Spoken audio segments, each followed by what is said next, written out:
Good evening. Thank you for coming tonight. I'm Phil Barnhart, president of the Emerald Valley Electric Vehicle Association, which is a chapter of the Electric Auto Association.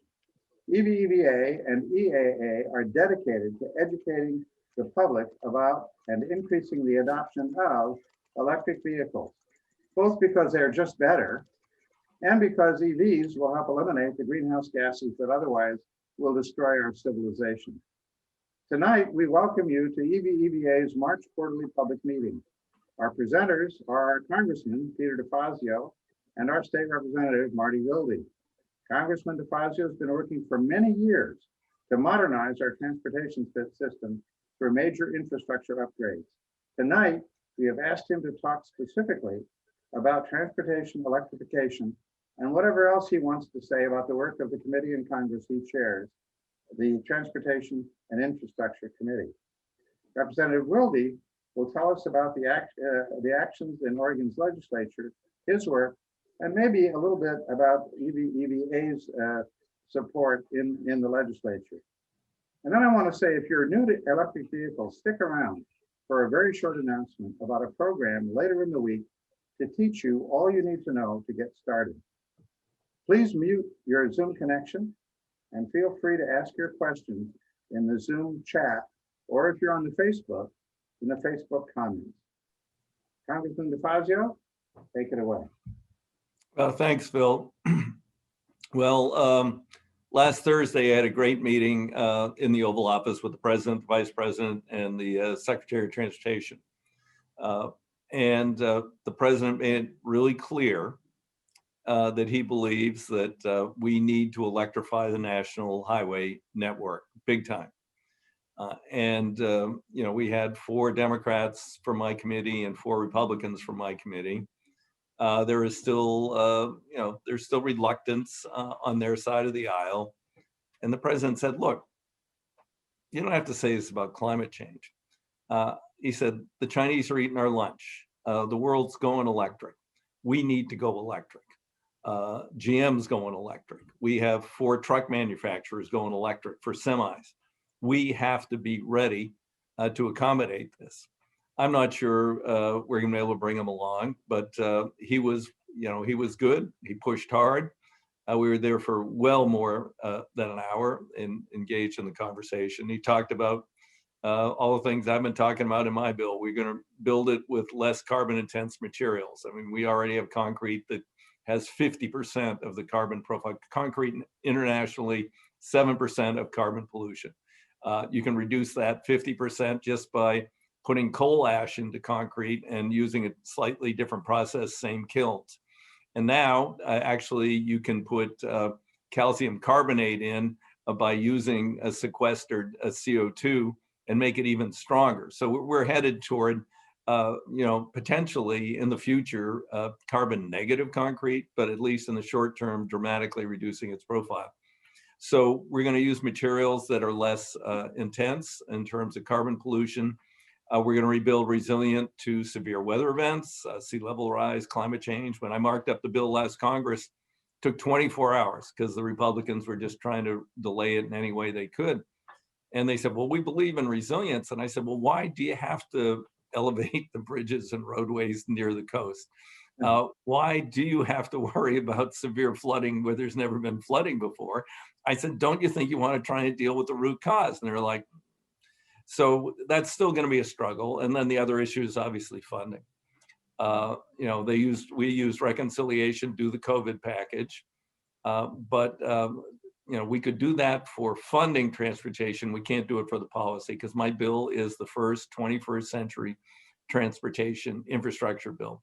I'm not doing Eisenhower 8.0. This is DeFazio 1.0.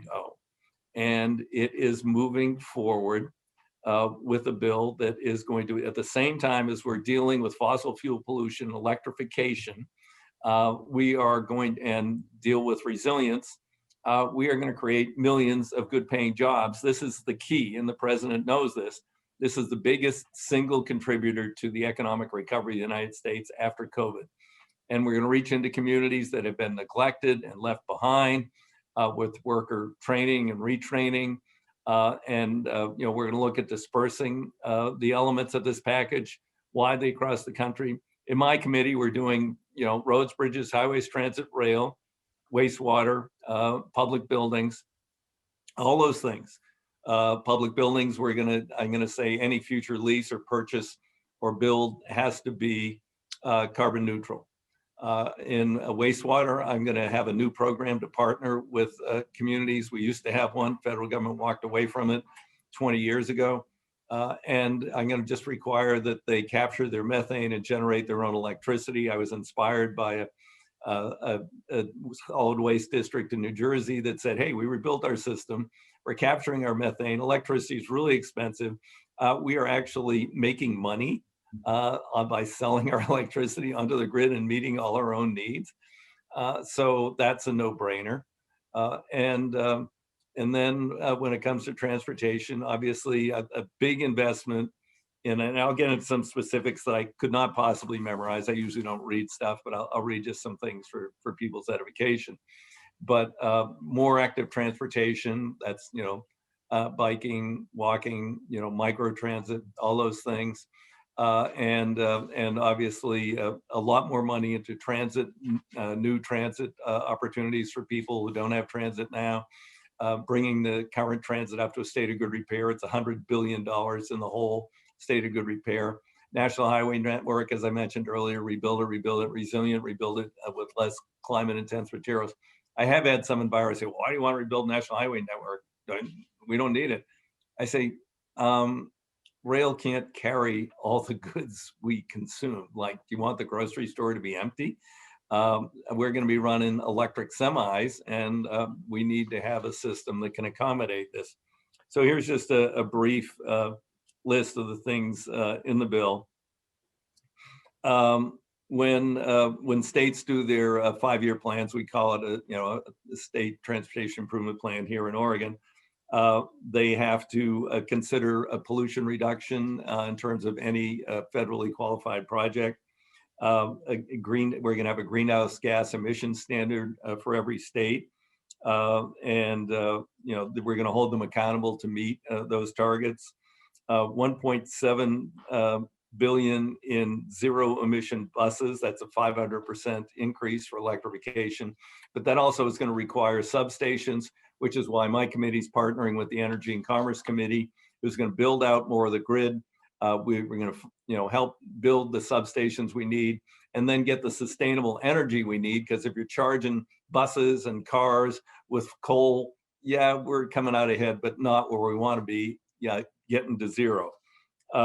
We're going to increase the federal share for zero emission buses to 90% from the current standards. Zero emission ferry boats. Ferries are also a part of our mass transit in this country. They're building the first hydrogen fuel cell ferry for San Francisco now. And now we need sustainable hydrogen, which we can get to through various means, including cracking water with sustainable energy. There are other ways to get there.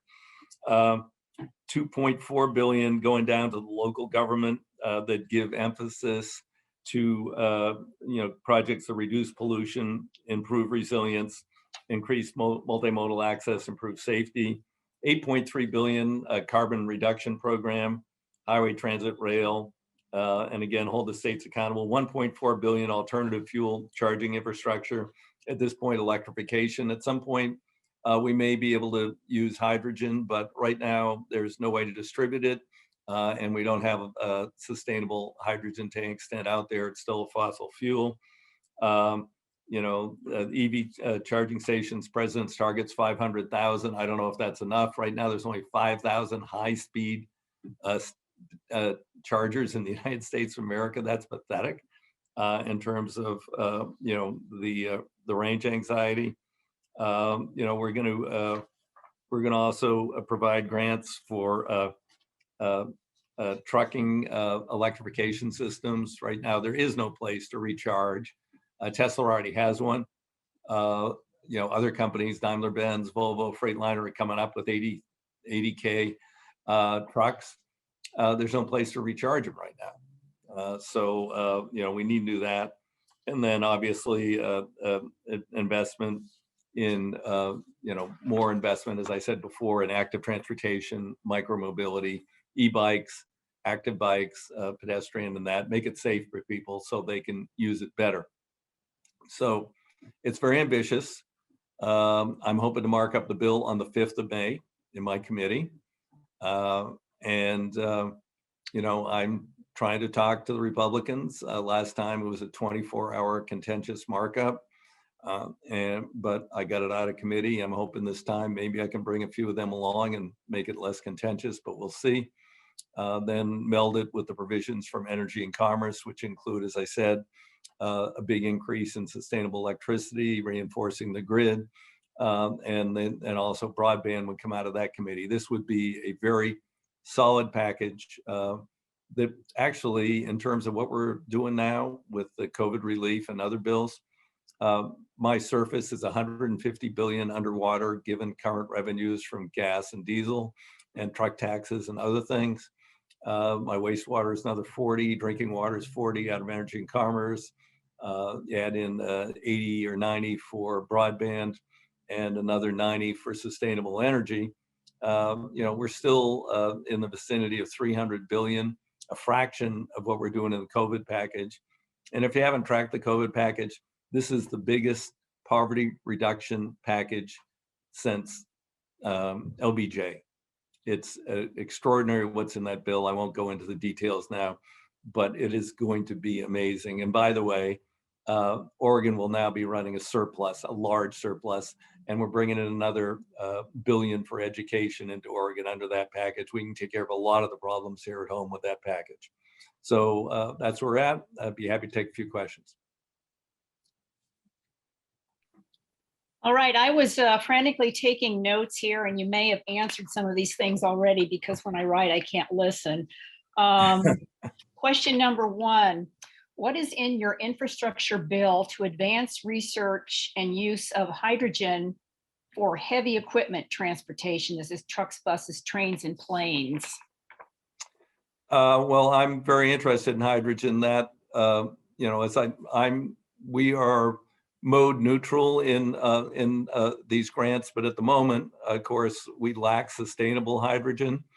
It is achievable. We have the technology to do it in different ways. That's principally under the jurisdiction of Energy and Commerce or Science to promote that through EPA or other agencies for the investment to figure out the best ways to produce sustainable hydrogen. But and the other thing about hydrogen is it's not very transportable. You can't use existing pipelines. You would have to have a whole new special pipeline network. I think the biggest early hope is for things like for shipping, because you have a port and you can store it at the port and you can charge the ships at the port. For buses, there are a couple of cities in California who have successfully used hydrogen fuel buses for years. They are using fossil fuel hydrogen. Once we have sustainable hydrogen that you could produce more locally and store, you could do that. But in terms of distributing it all across the national highway network, at this point, it's kind of beyond us because it would brittleize the existing pipelines and it just can't be done. So it would require a whole new network. A couple of hands are up. I'd ask the people there to put their questions in the chat, and Betsy will ask them in order. Right, I'm just asking in order here. So next question, what is being done to make charging of EVs standard? Right now, it's pretty much a patchwork quilt out there. Where we invest federal funds, I'm going to require standardization, and I would push for a federal standard. That's really key, so that we don't have to have all different kinds of plugs and plugins. And also we want high speed. Tesla obviously has their own proprietary system. There's nothing we can do, about that. That's a private property right. But in terms of anything funded by the federal government, we could require standardization across the nation. Next question, how does your bill encourage active transportation? Well, I'm putting, I think about 6 billion into that. We had a high water mark. Actually, this was in a different era when the Republicans were in charge back in '06, and we did Safety Lou, and my mentor and colleague Jim Oberstar got massive investment in safe routes to schools and other investments in cycling and pedestrian. The Republicans tried to kill that in 10, and they tried to kill it again in the last bill in whatever they was 16 or 18. We changed the names, we moved it around, and you know, we still are investing, but nowhere near the level that I'm proposing. You know, I took the committee to Europe so that they could see, you know, places. I mean, you go to up to Copenhagen, it's not exactly like you know, a garden spot in terms of riding your bike in the wintertime, but a large majority of the people commute and do everything by bike because it's safe. They are segregated from the traffic. The bike lanes get plowed first. And so we can, you know, if we do that, you know, in terms of complete streets and other things, more and more people, I mean, we've seen it by accident with COVID, with the reduction in traffic and what some of the major cities have done, saying, okay, well, we're going to block off the street because no one's driving their cars. And people are going, whoa, we love this. And now we're riding bikes, and oh, and we've moved the restaurants out into the street and all the other things. And obviously, you know, the Secretary of Transportation, Pete Buttigieg, is very familiar with complete streets. He did that in Gary, Indiana. Right. Another question. You stated that new buildings will be net zero. Does that mean you support no fossil gas in new buildings? I don't know how we get to net zero exactly.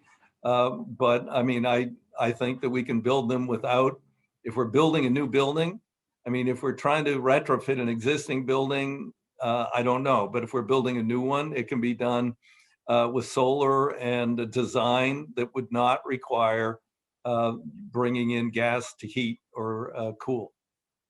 All right.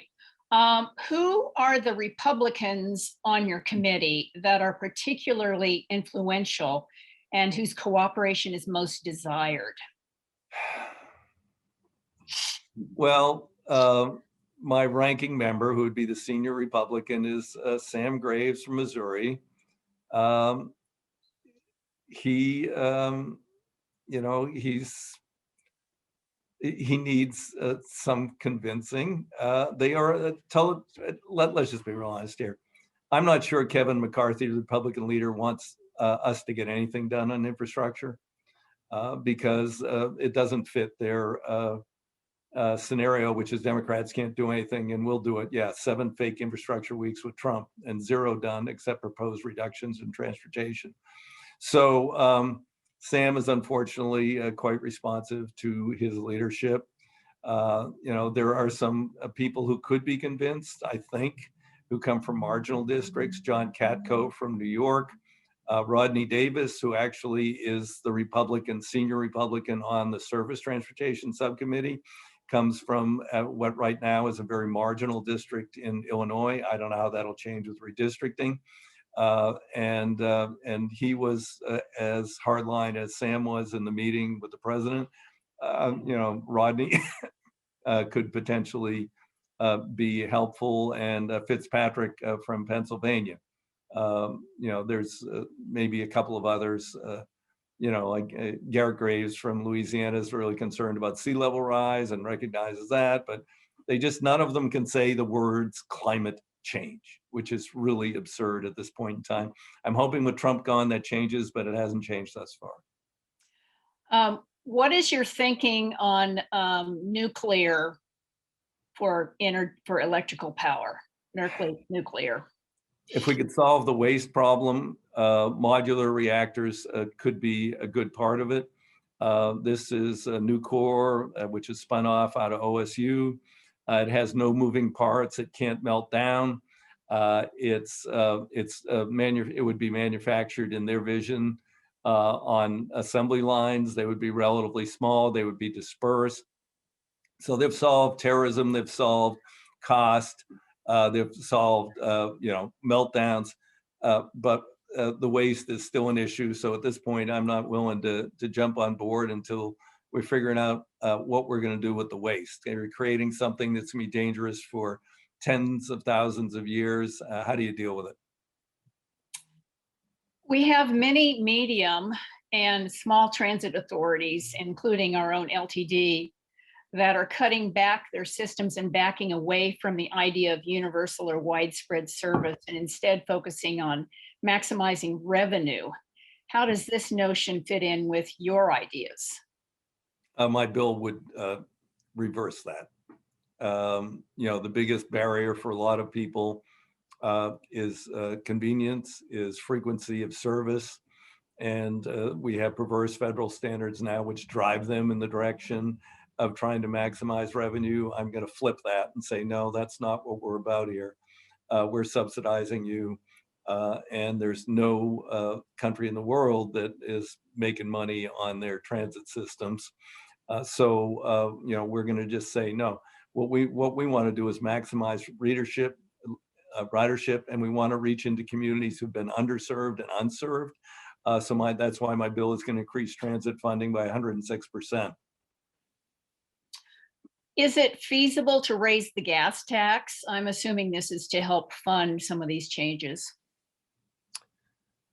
I think it is. Unfortunately, I serve with a bunch of weak-kneed people. There have been well over 30 states nationally. I think we're up to 35 or 6 who in the last 5 or 7 years have raised their gas and diesel taxes, registration fees, license fees, and other things. And I say, no one's been recalled. Nobody's lost their election. People are tired of congestion. They're tired of potholes. They're tired of detours, and they want to see the nation's infrastructure rebuilt. I'm going to restore congressionally designated high priority local projects in the bill, so people could potentially vote for an increase in, it's not a tax, it's a user fee. Obama dug this hole. That's why he killed my bill. He said, well, I promised I wouldn't raise taxes on anybody who earns less than $400,000 a year, which Biden has also done, unfortunately. And I said, well, Mr. President, it's not a tax, because if I don't drive a car and I don't buy gas, I don't pay it. It's a user fee. In the short term, we're not ready to move to vehicle miles traveled. This is the only viable alternative. That's where we get most of the funding for my bill. That's why we're only 150 billion short on a $500 billion bill. We'll see. I've proposed indexing it and bonding. I've proposed a barrel tax at the refinery for anything that goes into a taxable transportation use. I have a million proposals out there. Unfortunately, I don't get to do it. That's the Ways and Means Committee. And if these are all Oregon people on the call, Earl Blumenauer is your guy. He champions, increasing the gas tax for years. He's kind of pulled back, but he does have a backup plan of, temporary increase to end it. So anyway, Earl would be the best person to talk to about that. Right. What about having solar powered charging stations along roads where it is expensive to bring in electricity? That would be eligible under my vision and for my committee and out of the Energy and Commerce Committee, particularly remote areas. Yes, that could be viable. There's solar cells are increasing in efficiency. I'm not sure I guess you would have to charge it like a very significant battery, and then people would drive up and charge, because you're not going to drive up on you won't necessarily be there on a sunny day, so you're not going to get direct solar charging. But the solar could potentially charge a battery that you could use to charge, and that would be eligible. And I think along the lines of another question about standardizing charging, what is your thinking about universal plugs for electric vehicles? I'd love it, but these things come hard. I just saw that there was this private group that sets building codes, and they just are passing rules to say that local jurisdictions can't exceed their standards for building codes, and probably at the behest of the oil and gas industry or utilities, I don't know who. And so there are all sorts of barriers out there. It's not the jurisdiction of my committee. It would probably be Energy and Commerce that could mandate that. I would look for a mandate that it be a universal plug for sure. I wish, but we deal with this every day. You got Apple, you got this version. Oh, Apple, what? Oh no, you can't use that charger and plug anymore. Now you're gonna buy the new one, the new charger, and this plug. And the industry makes money off of this. And I'm worried about the same thing happening with charging stations. I'm also worried about demand charges and other things that utilities might impose. We are going to need strong federal rules on charging at mass sites like electric buses for transit and demand charges from utilities, and also standardization. Not my committee, but I'm totally supportive. Have you considered on-farm or at-home power production as a priority if we want rural folks to use electric transportation and farm equipment? And part of that question, how about encouraging at-home solar? That would come mostly through federal tax credits or state tax credits. That would be Ways and Means Committee. I would be supportive. That's the other thing about farms is obviously if they are a cattle farm or a dairy, they've got a ready energy source there. If they could put in a methane system for the waste. There are a lot of things that would probably be the Agriculture Committee. I hate to be this doesn't all come out of me. I got a big part, but I got to go to these other, but I'm supportive of all those things. Let's see. Individual electric car ownership is extremely resource intensive, including the use of rare metals and large amounts of plastic and rubber, compared to active transportation and mass transportation, which appear to be more sustainable. What are your, that's obvious. Sure. Well, that's why I'm increasing transit by 106%. That's why we're increasing rail by I don't know what percent for high and higher speed rail around the country. Hopefully to displace aviation and or individual vehicle travel. Those are major parts of my bill. What's going on in terms of the extraction of the metals, areas of the earth are being totally despoiled. There are alternatives to individual ownership also, which would be, you have EVs that are pooled. So there are fewer of them, at least for urban areas and other places. I was just at Arcimoto today. They're actually going to be getting into rental markets for their vehicles, including in tourist areas and other places to displace people, renting, fossil fuel vehicles or individual large vehicles. So, there are a lot of interesting alternatives coming along. Obviously, again, they're pretty resource intense in building, but not anywhere near as intense as an automobile. In light of all the power outages this winter, what is being done to require the new charging infrastructure is bidirectional, power from house to car and from car back to the house? I was one of very few people to vote against the Energy Conservation and Efficiency Act of 1994, which was deregulation under the guise of benign things. Many of my colleagues didn't even know that they had voted for deregulation. They would, when the lights were going out in California, they'd say, "What's going on?" And I say, "Well, that's all because of deregulation." And they would say, "When did that happen?" I said, 1994. And they said, "Did I vote for it?" I said, "Well, I don't know. You can go look. There weren't many of us who voted against it." Part of the Energy and Commerce task here is to reinforce the grid and to provide the sustainable energy out there. But Texas was just a poster child of deregulation and its malign impacts. I mean, that's, the last spectacular. They even beat Enron. Enron got up to $8,000 a megawatt hour. $8,000 a megawatt hour. They got in Texas up to $9,000 a megawatt hour.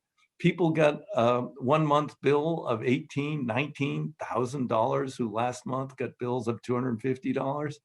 And they say, oh, well, that's their bill.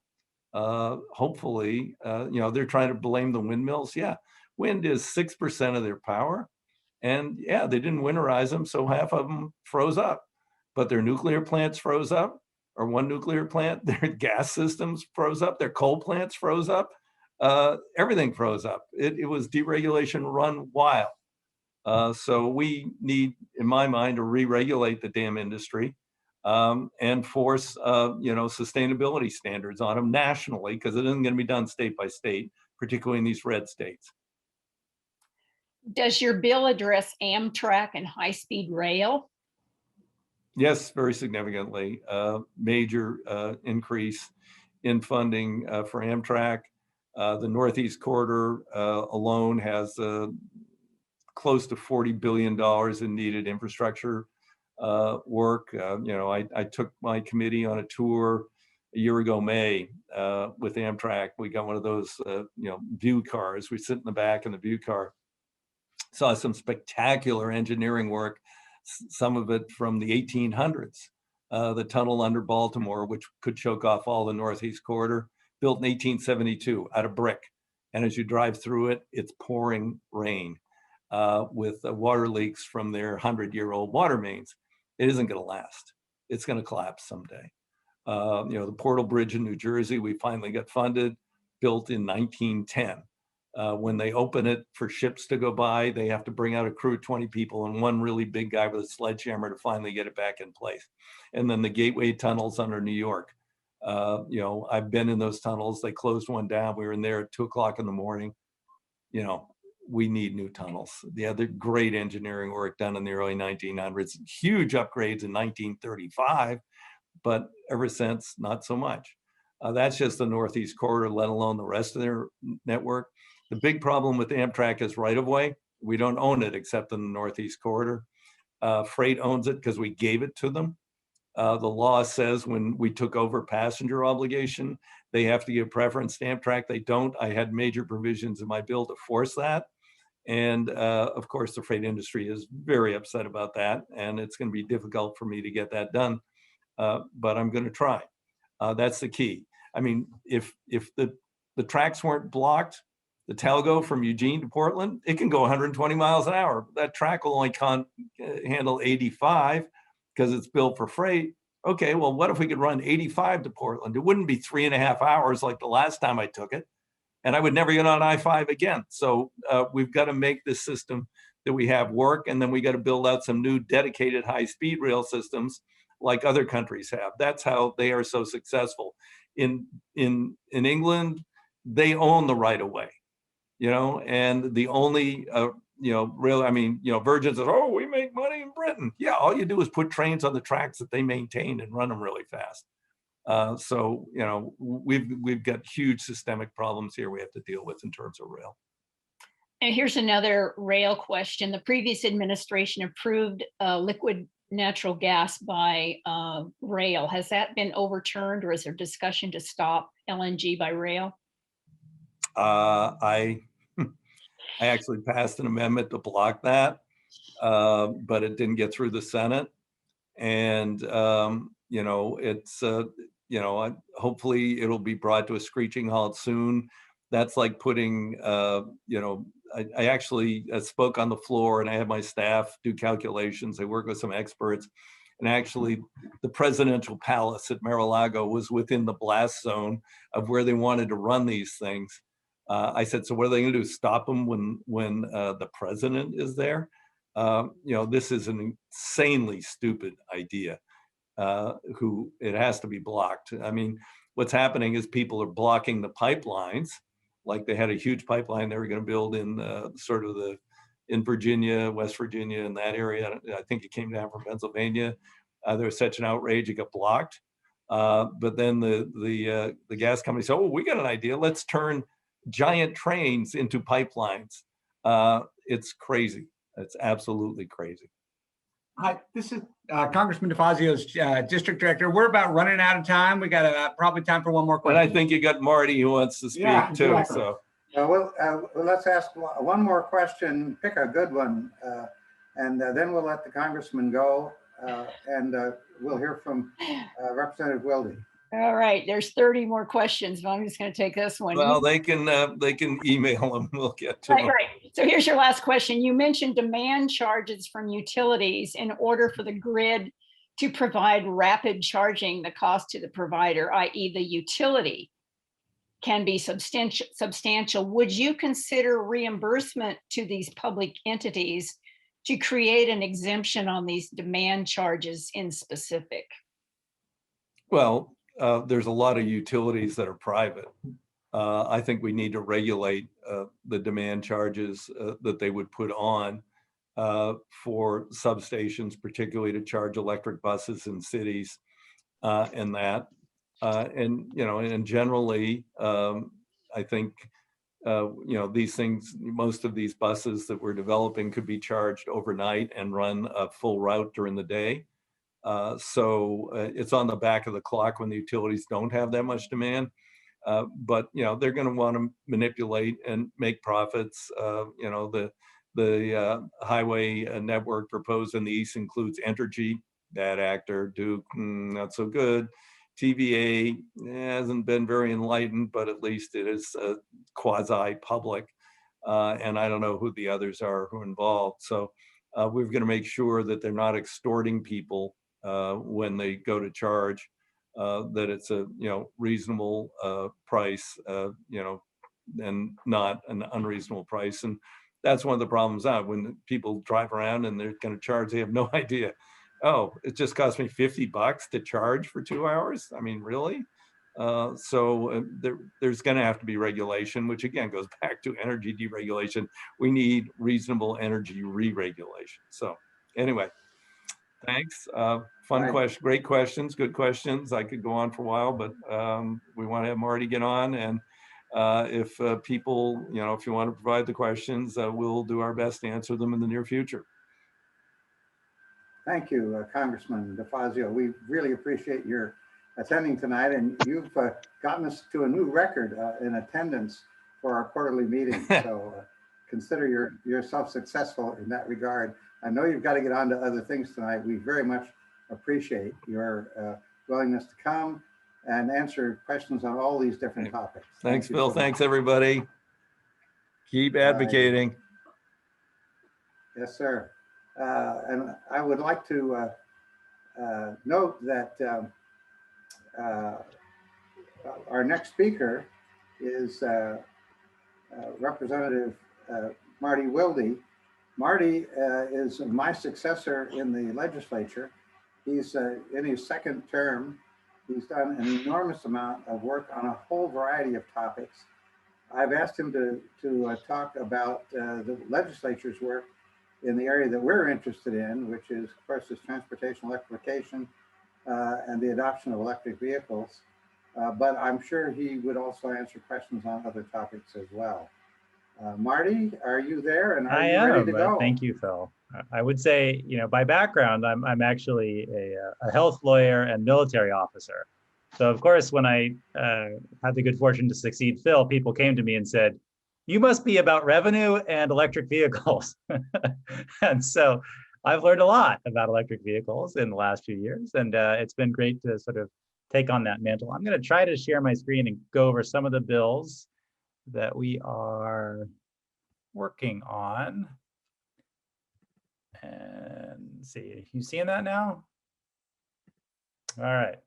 So just to tell you about a few of the bills that have already passed out of their committee in their first chamber. That's about the point in the session where we are right now.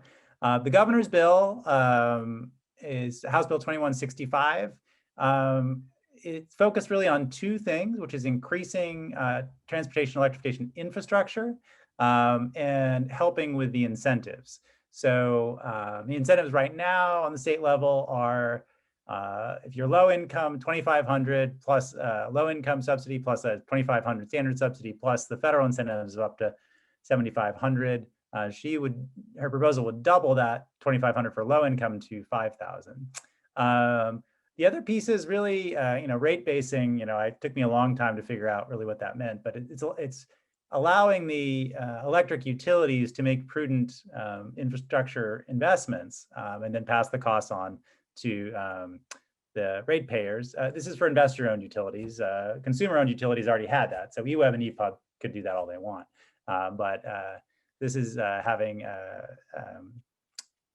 Portland General Electric and Pacific Power do the same thing. So it's a great bill. My bill is one we've run the last 2 sessions, and it has failed for reasons unrelated to its merit because of the walkouts.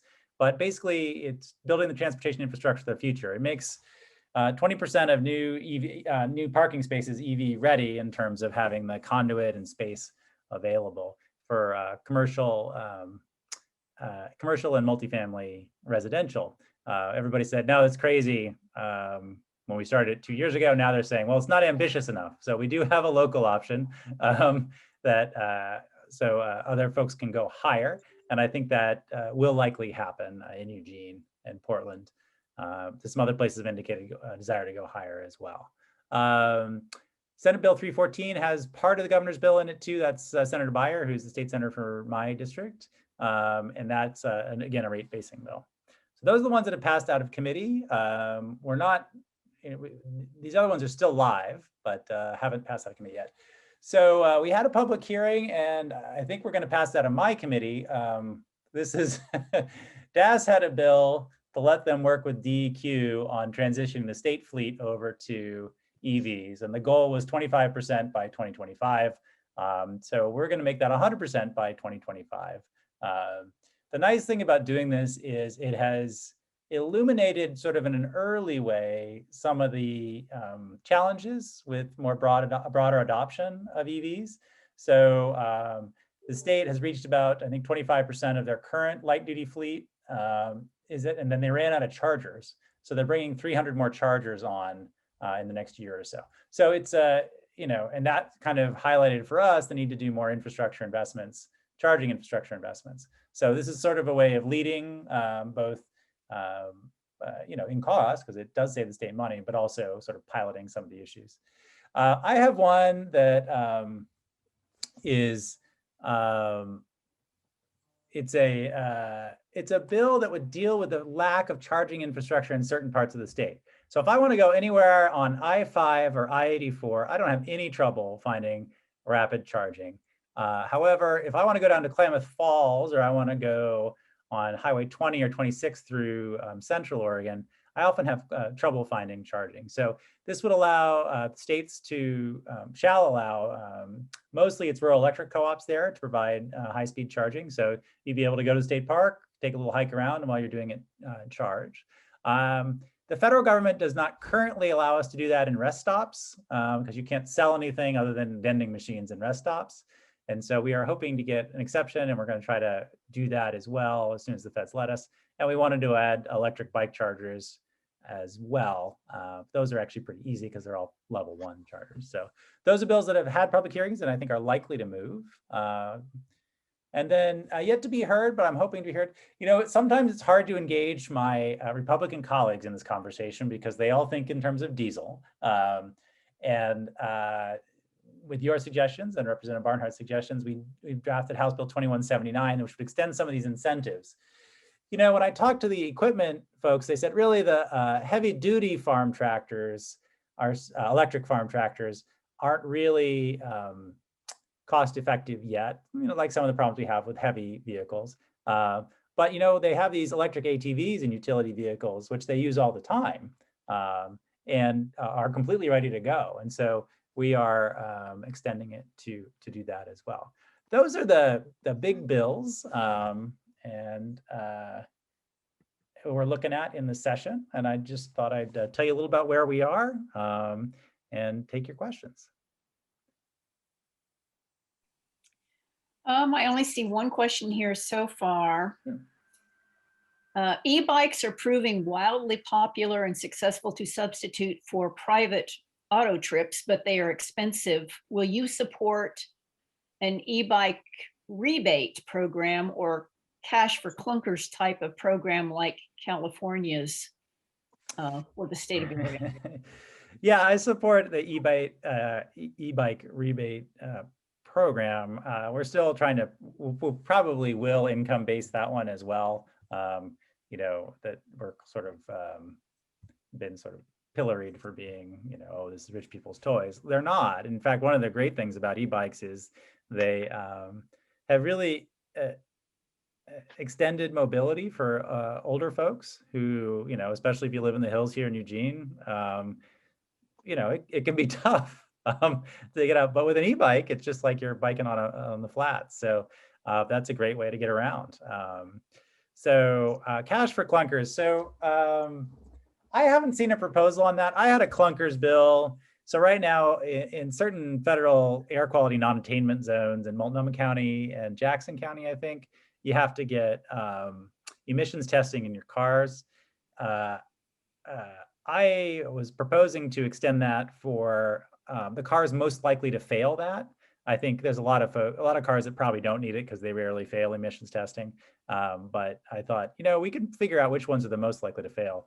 However, the auto dealers really didn't like that, and so they've worked to kill that one. So I'll keep pushing on that one. I think especially as you have these incentives, you know, I've never met someone who drove an electric vehicle and went back. You know, so as people get exposure to them, they really do enjoy them. They like, you know, maximum torque at 0 RPM and, you know, just jumping off the blocks in terms of acceleration. So they're really quite fun to drive. The first electric car we got, my wife liked it so much that I never got to drive it. So now we had to get, when the other car came up to be retired, we had to switch it out. We got an electric one there too. So now I drive that one up to Salem as well. So I like, that's my Kona, I really like it. Here's a question from someone wanting some help with the cost of charging. Is there anything that could be done about the cost of charging while traveling? Oh, And you know, it's really, I mean, Peter was talking about that too. Yes, I mean, to the extent we would subsidize placement in places, we could probably ask them to cap prices. It's a little weird. Like, so I was driving back from Portland in my EV this weekend from National Guard drill, and I stopped in Portland and I went to a paid station that I couldn't get to work. You know, again, that standardization issue. And so then I went across the street to the Holiday Inn, across the highway to the Holiday Inn. And not only did it work instantly, but it was free. So it, you know, it's kind of all over the place. I did charge in Bend a couple months ago, and it was a little steep. I mean, I think it was $10, but it was still, you know, less than half the price I would have paid for gas. So it's just highly non-standard. And, you know, Peter, to a degree, is right that deregulation has been part of that. On the other hand, you know, ChargePoint is also the one who's really been pushing my EV infrastructure bill for years. So I can't entirely fault them. I think some of the pricing models are also a little bit extortionate. You know, they'll have ones that say, you know, it's $5 just to plug in, and then, you know, you pay more for that. And that actually discourages people who have shorter range. We have like an older Leaf, which is shorter range. So if we want to drive up that to Portland, we're gonna have to charge on the way up and the way back. But, you know, it wouldn't take that many kilowatt hours, but it would. If it's $5 to plug in, it's not going to be particularly cost efficient. And then you might be charged a steep charge if you continue sitting in that spot. You'll be Yes. Yeah. A parking fee. Here's a question about bikes. How about ending the silly state tax on new bike sales?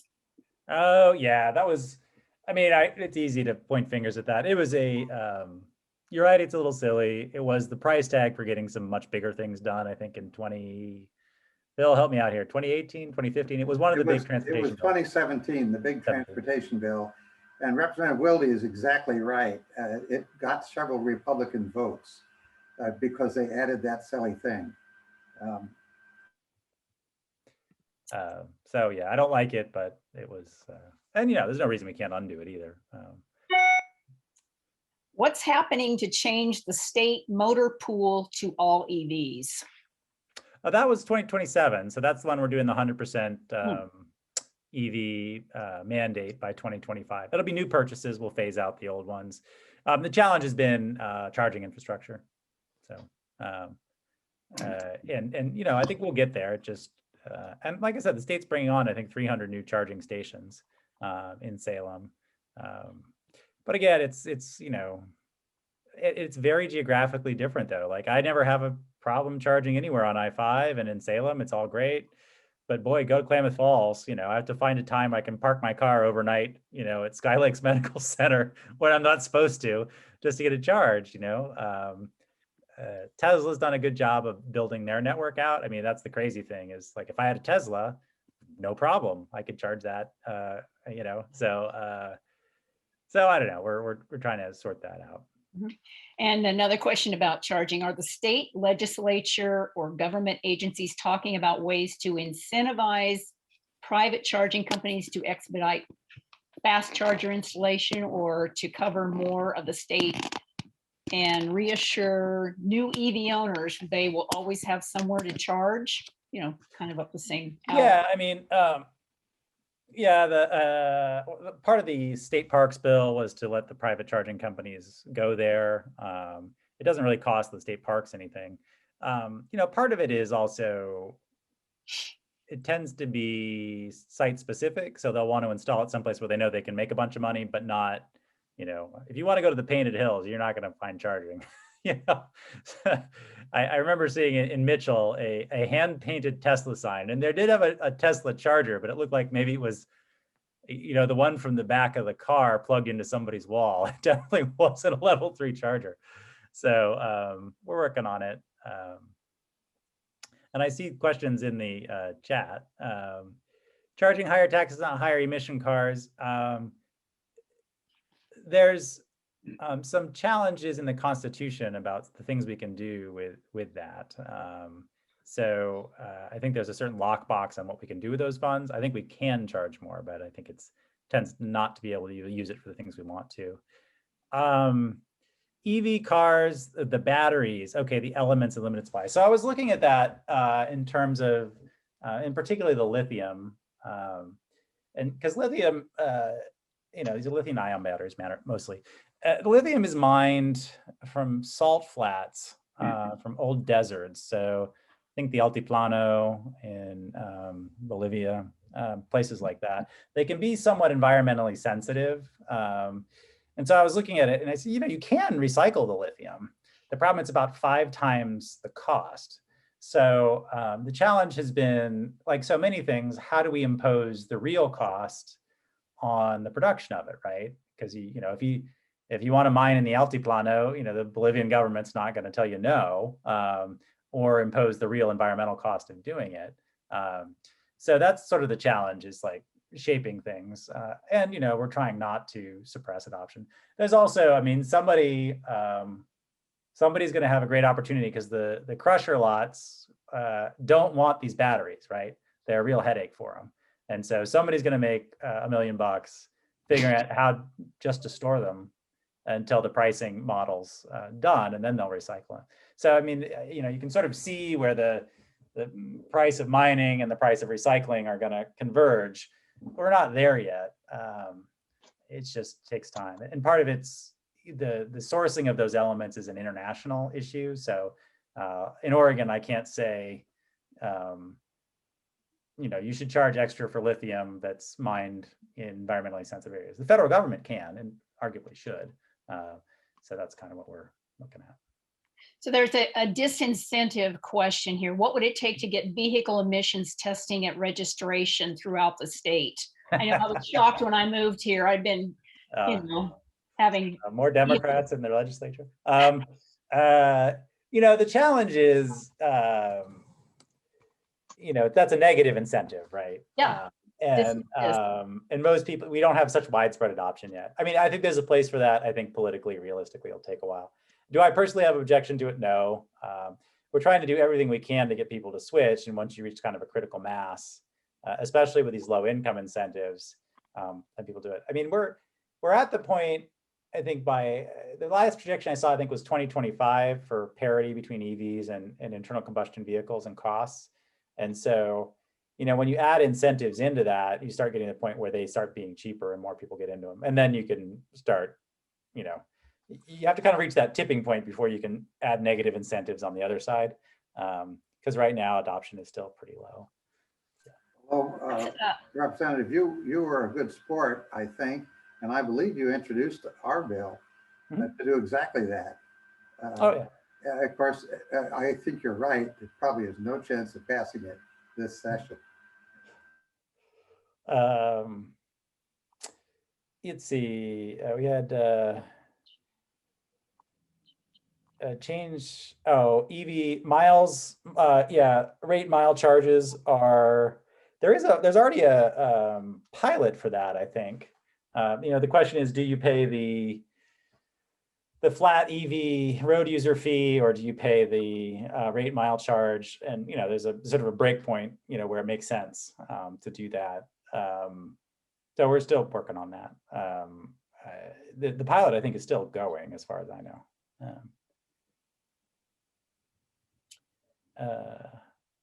Just Sorry, any other questions? scrolling through these just to see if something got missed. Oh, studded tires. There's the perennial bill. You want to start a fight in the legislature, talk about studded tires. I spent 3 years living in Alaska. I said, you know, what's the difference between, you know, studded tires and, you know, regular all weather, but, you know, our winter tires that aren't studded. And, you know, one lets you drive like a jerk is basically it. It's I never did do studded tires when I was in Alaska. And actually, you know, we were talking about biking in the winter as well. I mean, there's a way to do it. I mean, I used to bike 13 miles each way from Eagle River to Elmendorf Air Force Base because they, you know, well, because Alaska had Senator Stevens and there was no federal earmark he couldn't get. And he got a federal earmark for a nice bike path along the highway. And it was not particularly well maintained, but even in the snow, it was, you know, with a mountain bike, at least it was doable. And with an e-bike, it would be even more doable. Here's a question about car rentals. Is there any regulation of the car rental fleets or a way to incentivize them to provide EVs? I'd like to see that. Yeah, I often, because I travel with the military, I often get a rental car, and I've often wondered if there was a way to do that. I think the charging infrastructure has been the challenge, you know, in terms of practicality. But I'd like to see it. It would also be interesting to see if we could, you know, require hotels to install more. To be fair, I mean, like I said, I charge at the Holiday Inn on Salem because it was what was available. But as we, you know, as we build or renovate hotels, it'd be good to get more EV infrastructure. Here's a farm question. How can the state make on-farm power production, solar, for charging EVs a priority to go along with the rebates for electric farm equipment? So there are incentives that are local for installing solar. You know, we let ours sunset, which was unfortunate, our tax credits. I'd like to see those come back. We have had some problems with solar siting on farms. The Farm Bureau in particular always pushes back. I've never understood that. They say, well, we don't want to get rid of our high-class farmlands. To which I say, but the farm, it's not like we're condemning people's land to take it for solar charging. The farmer wants to do this. How is it in your members' interest to oppose them from doing this? Well, we just, you know, inherently believe in the preservation of farmland. You get the same thing with gravel mining, actually. You know, the gravel mining system, you know, people don't generally like gravel mining, but here's the deal. I mean, they're required to restore it either to farmland or fish and wildlife habitat. So, I mean, it's not the end of the world. They actually do a pretty good job of remediating it, but the Farm Bureau is always inalterably opposed. I'm like, you know, the farmer wants to give the land away and it'll be, you know, wildlife habitat when it's done, but it's sort of similar. I keep running up against them, and you know, the stranglehold that the Farm Bureau has on the Republican Party is just amazing. I'll talk to them and they'll privately say, well, I think your bill's actually a good idea, but I can't vote for it because the farmer is opposed. That's why the electric tractor and ATV one is really a great idea. Is it starts getting them engaged, in the conversation. And yeah, some will probably cheat and get their sand rail, but mostly we'll have them a test that they can use. They have to use it on the farm and primarily for farm use or whatever, and we'll get there. You never go back. I mean, they don't break down as much. They don't have to pay for gas. They have great acceleration. They're just a lot of fun. But yeah, the Farm Bureau has been a real problem. So this isn't necessarily a question, but there's a couple of comments, concerns about the lithium batteries and, the wanting to know if there's any research on non-lithium batteries or. I'm not the expert on that. I bet Phil could probably tell you. He's probably looked into it more than I have. We don't produce them locally, and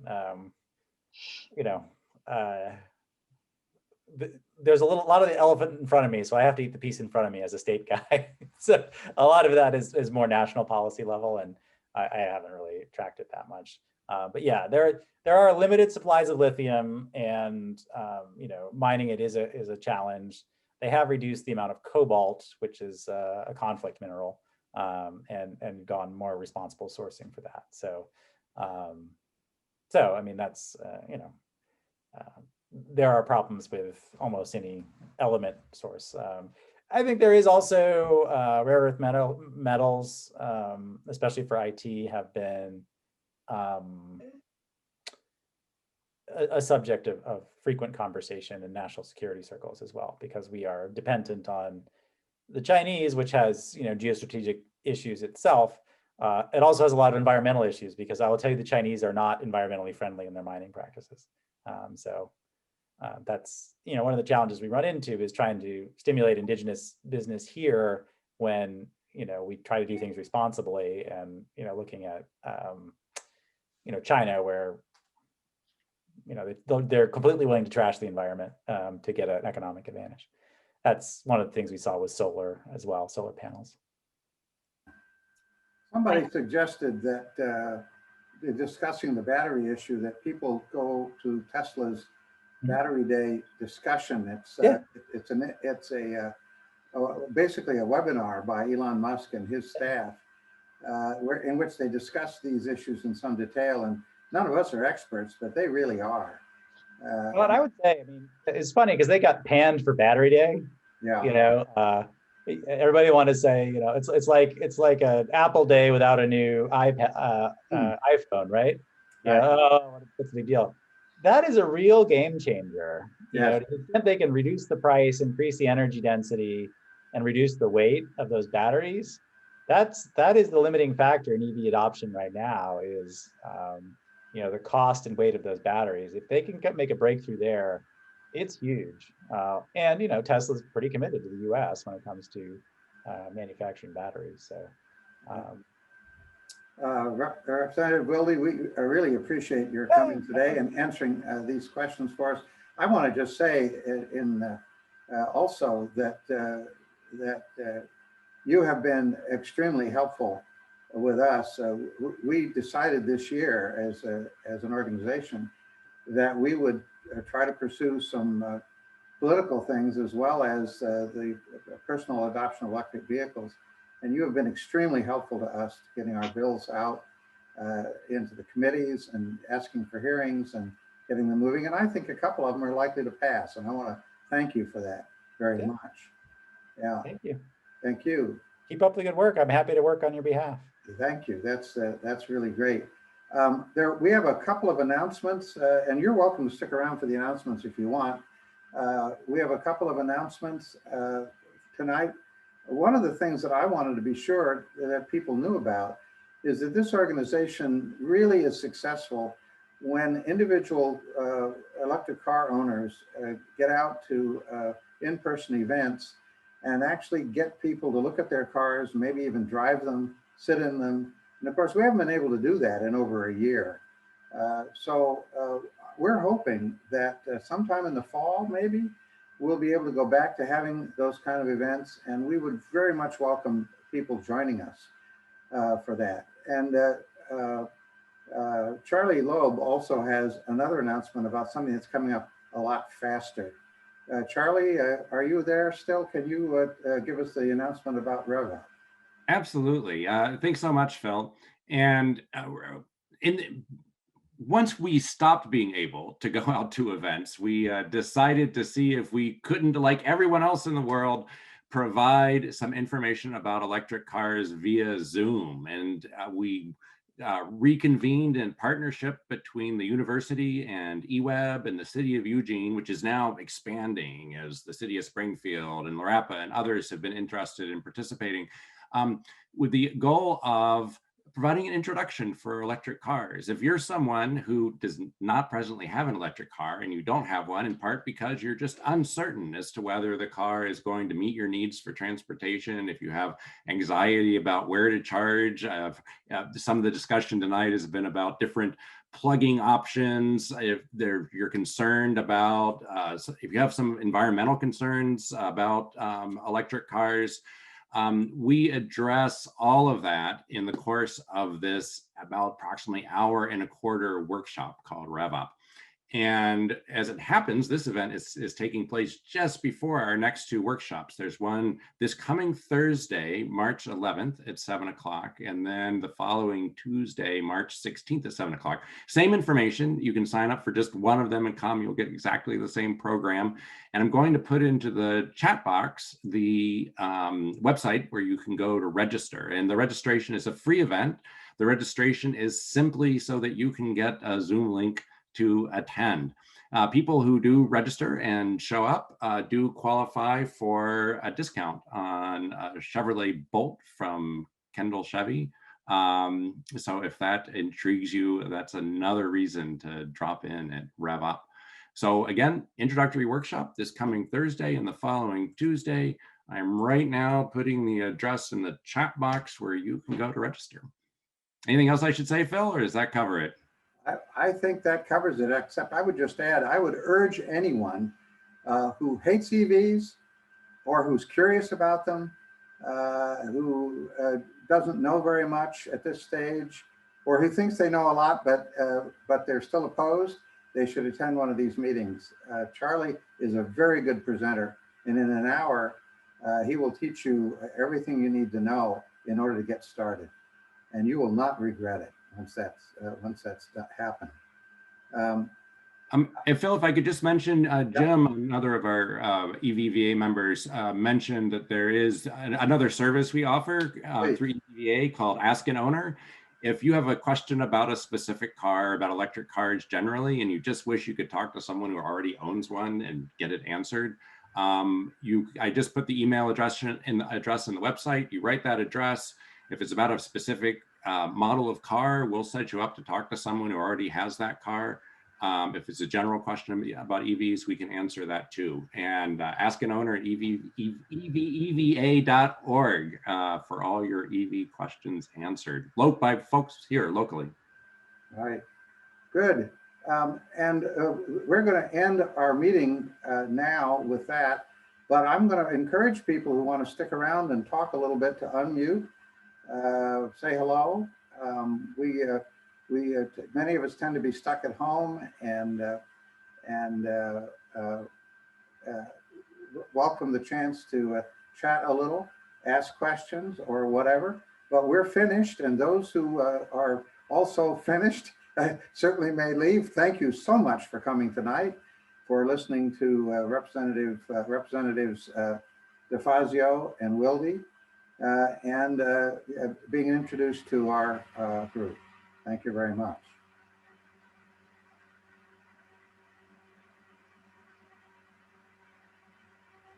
And I'm going to turn off the recording now.